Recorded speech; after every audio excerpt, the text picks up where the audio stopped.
মিল্লাতে ইসলামিয়া কেউ যদি নবীর আগমনের খুশিতে রোজা রাখতে চান সেটাও পারেন।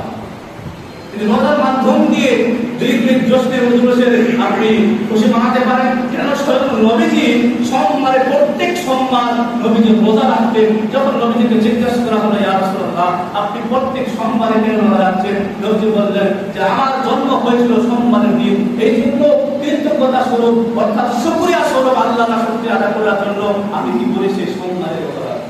তো নবীজি নিজের জন্মদিন রোজার মাধ্যম দিয়ে পালন করেছেন।